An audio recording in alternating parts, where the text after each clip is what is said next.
et bonne année!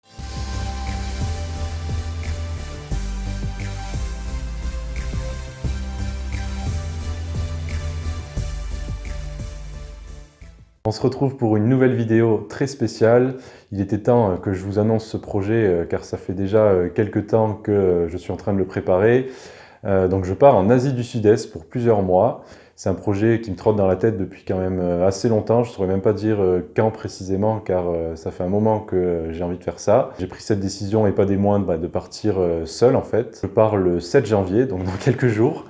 J'ai pas du tout fini de préparer tout ça, mais voilà, j'ai encore quelques jours, donc ça va le faire, je pense. Je vais finir de préparer tout ça. Donc je pars mardi en début d'après-midi et j'arrive le mercredi en fin de soirée là-bas sur place. J'ai 3 avions à prendre quand même, j'ai plusieurs escales. Ça va être un très très long trajet, mais bon, j'ai clairement pris le moins cher. Et donc forcément, quand c'est moins cher, il y a plusieurs escales. À la base, j'avais prévu de partir environ 6 mois, mais la vie est imprévisible et finalement, pour des raisons personnelles, du coup, je vais partir plutôt 3-4 mois, ce qui est déjà très bien aussi. Du coup, je pars tout seul, mais je ferai quand même des rencontres sur place car j'ai pu aller sur des sites de covoyage notamment, des applications ou des groupes.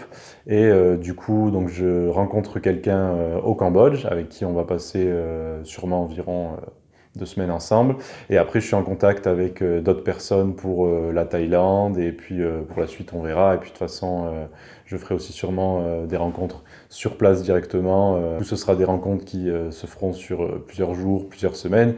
Mais ce qui sera très bien parce que ça me permettra de faire plein de rencontres. Et puis, du coup, de rencontrer différentes personnes. Donc voilà, ça n'a pas été quand même une décision facile, hein, je le dis. Il m'a fallu quand même quelques semaines avant de vraiment me décider, vraiment d'être sûr sur la destination, sur le fait de partir, parce que c'est pas une décision quand même évidente, dans le sens où il y a quand même là-bas des difficultés, notamment au niveau de certaines maladies, de certains risques ou dangers. Donc c'est sûr que on se dit pas comme ça en un claquement de doigts, je vais en Asie. Donc voilà, c'est pas une décision forcément facile à prendre, mais en même temps, ça m'a toujours paru évident de partir en Asie, dans le sens où j'ai toujours été fasciné vraiment par tout ce qui est les paysages, les cultures de là-bas.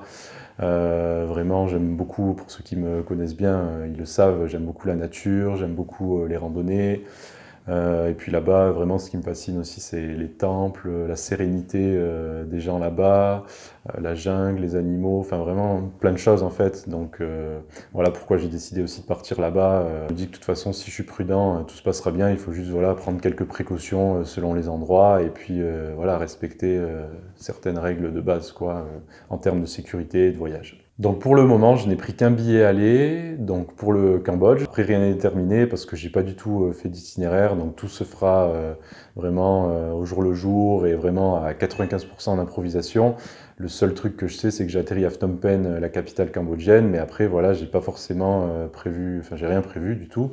Donc voilà, après j'ai envie, donc au niveau des pays, j'aimerais vraiment aller donc en Thaïlande, au Vietnam, en Indonésie, à Singapour. Donc voilà, vraiment dans la partie sud-est de l'Asie, parce que de toute façon l'Asie c'est trop vaste pour faire tous les pays en un seul voyage, ou alors il faut vraiment partir plus longtemps, je pense. Après, tout dépend du mode de voyage. Il y en a qui partent quelques mois et qui arrivent à faire une dizaine de pays, mais moi, c'est pas ma façon de voyager, dans le sens où j'ai vraiment envie d'être plus en mode slow travel, comme on dit, dans le sens où je veux vraiment profiter de chaque pays en profondeur, m'imprégner de la culture des différents pays, de voir vraiment tout ce que j'ai envie de voir dans chaque pays, et pas passer une semaine par pays et bâcler, et faire le maximum de pays possible. Enfin, c'est pas du tout ce que j'ai envie de faire. Je préfère bien profiter de chaque pays et y retourner une autre fois et refaire d'autres pays d'Asie plutôt que de vouloir faire tous les pays, vouloir faire trop de choses comme il y en a par exemple qui font des fois des tours du monde ou des tours d'Asie et qui font tous les pays et qui font le plus de choses possible. Moi j'ai vraiment envie de prendre le temps, à pas passer ma vie clairement dans les transports, dans les avions ou dans les cars et vraiment plus pouvoir me poser à chaque endroit, profiter, voilà. Pourquoi j'ai pas fait d'itinéraire? C'est tout simplement parce que je sais pertinemment qu'en plusieurs mois, je pourrais pas faire tout ce que j'ai prévu, que ça sert à rien de planifier sur plusieurs mois parce que on peut pas prévoir forcément tout ce qui va se passer. Je veux dire, si pendant 3 jours je tombe malade et que j'ai fait un itinéraire, ça décale tout. Et si j'ai réservé des trucs où je peux pas aller ou que je peux pas faire. Après voilà, ça c'est dans les pires des cas malades, mais même ça peut être dans les meilleurs des cas. Je veux dire, si je rencontre des groupes de voyageurs qui sont sympas et puis qui me disent ah on va dans telle ville. je me dis, si j'ai pas d'itinéraire, au moins je pourrais saisir toutes les opportunités plutôt que de dire, ah ben non, moi je dois aller là et j'ai prévu mon petit itinéraire tout seul. Donc clairement, je trouve que ça laisse beaucoup plus d'opportunités de ne rien prévoir, dans le sens où tout est possible. Et de toute façon, bien sûr, j'ai pas fait d'itinéraire, mais j'aime bien quand même, quand je vais dans un pays, me renseigner sur son histoire, sa culture. Donc je me suis quand même beaucoup renseigné sur les destinations. J'ai fait une liste des endroits où j'ai envie d'aller et que vraiment je veux pas manquer. Et clairement, de toute façon, faire un itinéraire sur un voyage de plusieurs mois, ça prendrait beaucoup de temps. Parce que autant quand je suis parti une semaine ou 2 semaines, j'ai souvent fait un itinéraire parce que ça permet de voir pas mal de choses, ça permet de prévoir des activités, de prévoir vraiment, plus tu réserves à l'avance, plus tu peux trouver aussi des bons plans, tout ça. Donc forcément c'est bien quand tu pars 1 ou 2 semaines, mais c'est vrai que sur plusieurs mois, planifier c'est quand même assez fastidieux. Et puis au final, selon comme j'ai dit les imprévus ou les rencontres, tout peut changer. Donc au final après ça peut être plus ou moins du temps passé à planifier pour au final ne pas respecter cet itinéraire, donc du temps un peu perdu à planifier, alors que vaut mieux se laisser aller, voir comment le voyage se passe, et puis faire selon ses envies. Je veux dire, si j'ai un coup de cœur sur un endroit et que j'ai envie d'y rester 1 semaine, j'y reste 1 semaine, voilà, parce que j'aurai pas l'itinéraire qui me dira ah ben non, tu restes qu'une journée, donc voilà, demain tu pars, quoi. Donc voilà, au moins je pourrais mieux profiter de chaque instant et de chaque endroit, et puis faire vraiment à ma sauce. Donc au niveau de la façon de voyager, je dirais que c'est plus en mode voyageur que touriste, tout simplement parce que rien n'est planifié, que ce sera à 95% de l'improvisation. Donc c'est pas le petit itinéraire établi où on suit le truc tout fait et puis voilà, où on se laisse complètement guider. Non, là je vais y aller vraiment à l'instinct. Donc c'est vraiment voilà, plus en mode voyageur ou backpacker comme on dit. Je pars donc voilà en sac à dos, avec un gros sac à dos d'ailleurs. Que vous pourrez voir sur les photos sur Instagram. Au niveau de l'organisation, comme je le disais tout à l'heure, ce qui m'a pris beaucoup de temps, c'est le choix des destinations, le fait déjà de se décider, parce qu'un voyage comme ça se décide pas en une journée, c'est vraiment une décision réfléchie, parce que partir plusieurs mois comme ça à l'aventure, en sac à dos, dans des pays assez lointains, inconnus, vraiment hors des sentiers battus, et puis le fait de partir seul, même si après forcément je serai avec d'autres personnes sur place. Et puis après au niveau de l'organisation, ça m'a pris quand même beaucoup de temps, même sans faire d'itinéraire, parce que du coup le choix du billet d'avion qui prend du temps, après tout ce qui est administratif entre le passeport, le visa, la carte bancaire, l'assurance. Il y a aussi les vaccins à faire, et puis tout ce qui est l'équipement avec le sac à dos, avec les vêtements, pour trouver des vêtements qui sont adaptés donc aux pays chauds, puis qui sont légers et pratiques. Petite astuce au passage d'ailleurs, pour ceux qui prévoiraient de faire un voyage comme ça à l'avenir. Franchement, à Decathlon, il y a vraiment tout ce qu'il faut, que ce soit au niveau sac, au niveau vêtements, enfin tout ce qu'il faut. J'ai acheté quand même des choses ailleurs, mais pour la plupart, on va dire vraiment, on trouve pas mal de choses, et puis surtout à des prix vraiment défiant toute concurrence, parce qu'on peut trouver des t-shirts à 3 euros qui sont des t-shirts exprès pour la rando, respirant, tout ça. Donc vraiment, au niveau rapport qualité-prix, c'est vraiment super. Donc vraiment, je conseille Decathlon, parce qu'après, il y a des sites spécialisés, mais au niveau, de toute façon, dès que ça touche au voyage et aux vêtements, ça peut coûter hyper cher. Donc c'est vrai que moi, je me suis tourné vraiment, je le dis clairement, vers Decathlon, Amazon et vers des premiers prix pour limiter les coûts avant le voyage. Pour ce qui est de mon voyage, au niveau de l'hébergement, je vais dormir aussi bien dans des guest house que dans des hôtels, que même chez l'habitant, parce que vraiment j'ai envie d'être au contact des locaux, donc notamment dans les guest house ou chez l'habitant. Donc au niveau des transports, je vais y aller en avion, mais après, une fois sur place, je vais utiliser un maximum les transports en commun, que ce soit les bus,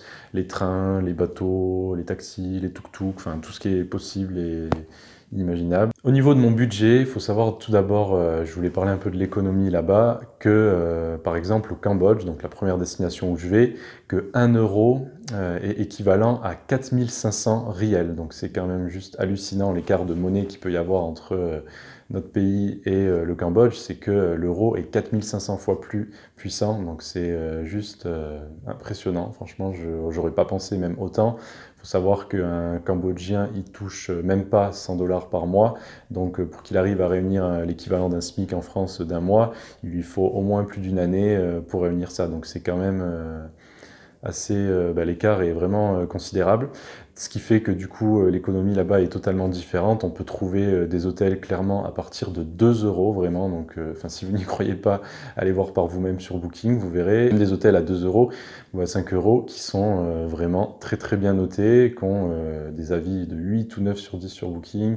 Des fois même des petits bungalows en bord de plage. Donc franchement, pour le prix, c'est pas dégueu. Bien sûr, tout dépend où on dort, tout dépend où on mange, tout dépend les villes et puis les conditions, c'est différent dans chaque endroit, mais ça c'est des moyennes ou des prix bas que j'ai pu constater en regardant des blogs ou des sites. Et voilà, ça montre que l'écart est impressionnant. Et puis du coup au niveau de mon budget, j'ai pas de budget précis, honnêtement, parce que de tous les blogs ou tous les trucs que j'ai pu lire, j'ai vu qu'il y en avait beaucoup qui se débrouillaient pour 300, 400, 500 euros par mois, donc ce qui est pas grand chose parce que c'est ce qu'on peut dépenser, mais largement en une semaine, voire même en un week-end de voyage si on part sur des destinations plus chères en Europe ou ailleurs dans le monde.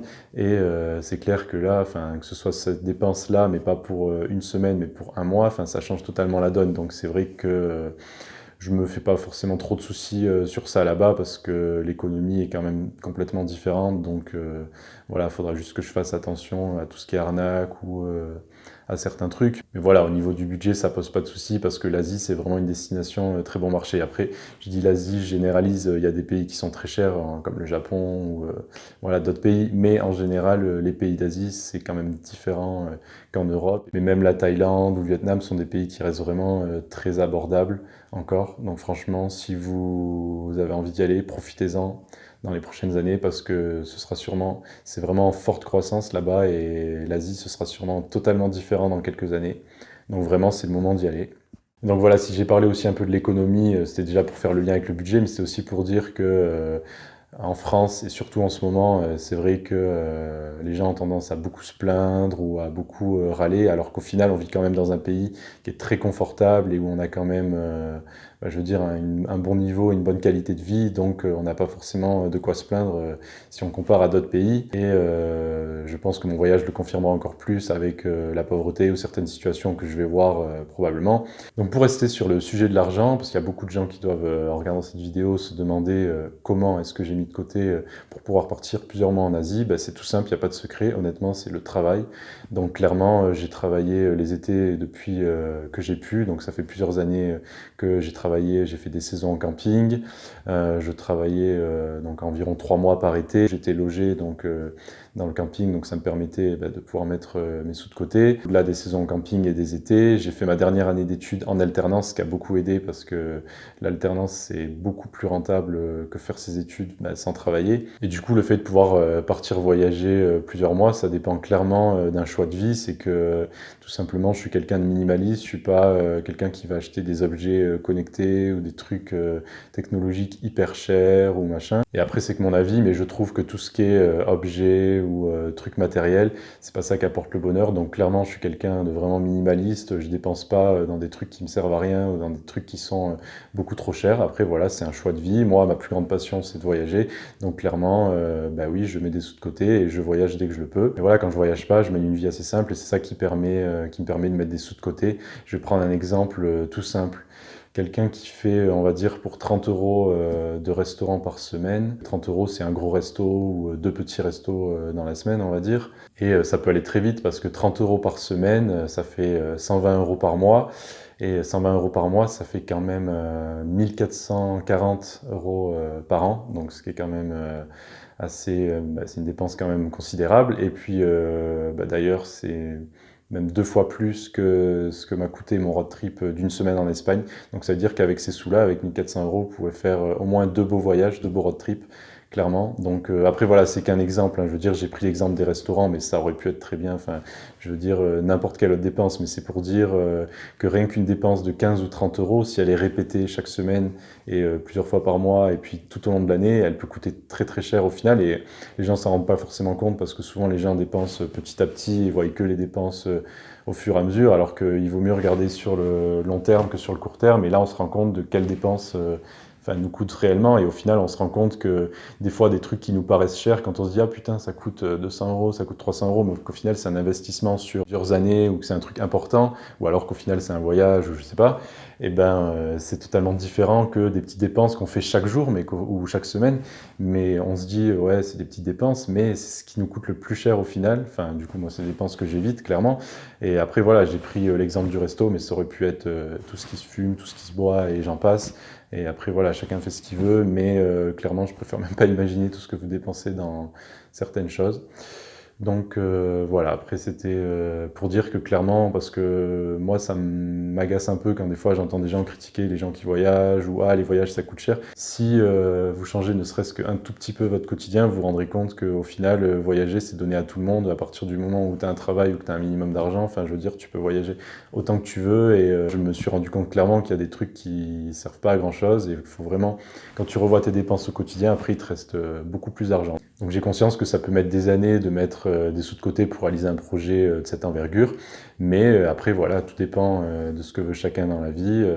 Moi je trouve que le voyage, et puis de toute façon c'est pas que moi qui le dis, que le voyage c'est la seule chose qui nous rend plus riches, parce que clairement c'est une dépense qu'on fait qui après nous apporte beaucoup, que ce soit au niveau personnel, au niveau, mais vraiment de plein de choses en fait. Mais je tenais à faire passer ce message, c'est que tout est possible, et que si tu as un projet, que ce soit un voyage ou même autre chose dans la vie, même si ça coûte cher, si tu veux le faire, tu peux le faire, parce que même si ça te prendra du temps, c'est possible en fait. Il faut juste revoir tes priorités, et puis changer tes dépenses au quotidien en fait. Et quitte à se restreindre sur certaines choses, mais se restreindre au quotidien sur certaines dépenses, comme je disais tout à l'heure l'exemple des restaurants, mais j'aurais pu citer 3000 autres choses. Même si on se restreint sur quelque chose, c'est pas ça qui nous fera être triste au quotidien. Enfin, les meilleurs bonheurs de la vie, c'est les plus simples, et ils sont souvent même gratuits. Donc je veux dire, il n'y a pas besoin de sortir sa carte bancaire pour être plus heureux, clairement. Je fais vraiment ce voyage pour sortir de ma zone de confort, pour apprendre à mieux me connaître, mais aussi parce que j'ai vraiment besoin de cette parenthèse dans ma vie, dans le sens où j'ai pu vivre des choses pas forcément faciles les dernières années. Et ces 3 dernières années, j'ai quand même beaucoup enchaîné. Quand je finissais mon dernier jour de stage en première année de BTS, le lendemain je commençais un job d'été.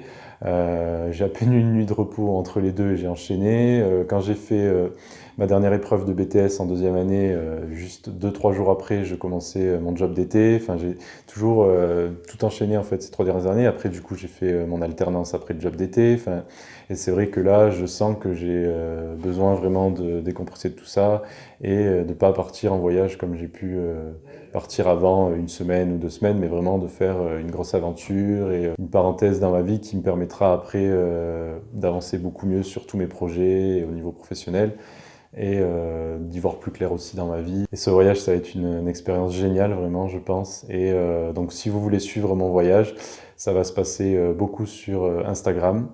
Donc je vais faire des posts régulièrement avec des photos, avec des petits textes, avec soit je raconterai ce que j'ai fait la journée, mes activités, mes expériences, mon ressenti sur certains endroits, mon avis, ou alors je peux aussi faire des anecdotes, raconter un peu l'histoire du lieu. Voilà, enfin dites-moi en commentaire ce qui vous plaît le plus, ou ce que vous avez le plus envie de voir pendant mon voyage. Et j'aime vraiment beaucoup quand c'est interactif, donc n'hésitez pas à réagir à mes stories, à commenter mes posts. Voilà, dans les stories, j'essaye aussi de faire vraiment des trucs un petit peu interactifs, de faire des sondages ou des questionnaires. Enfin, donc voilà, j'aime bien vraiment quand vous donnez aussi votre avis. Enfin, c'est important que les gens qui suivent mes voyages et mes aventures, enfin, aussi participent, et puis en quelque sorte soient un peu comme avec moi, parce que j'aime beaucoup partager ma passion, que ce soit pour le voyage, et puis tout ce qui tourne autour de ça, autour de la photographie, autour des vidéos. Donc voilà, vraiment n'hésitez pas à interagir, à commenter, à partager, à m'envoyer des messages, vraiment, parce que ça me fait vraiment plaisir quand c'est le cas. Puis c'est aussi une récompense autant que je passe du coup à faire du contenu, que ce soit des photos, des vidéos, des textes, tout ça. Merci d'avoir regardé la vidéo, j'espère qu'elle vous a plu. Si c'est le cas, n'hésitez pas à liker, à commenter, à partager, à me faire vos retours. Et je tenais à vous souhaiter une très belle année 2020, avec plein de bonheur, d'amour, de réussite et de santé. Et profitez de cette nouvelle année pour aimer, pour voyager, pour vous amuser, pour profiter de la vie tout simplement, car le temps passe très vite. Et profiter de vos proches, faire ce qui vous fait plaisir, faire ce que vous aimez, et puis tout simplement être vous-même, être heureux. On se retrouve très vite pour mes aventures en Asie sur Instagram, il y a le lien juste en dessous en description, et une très belle année 2020.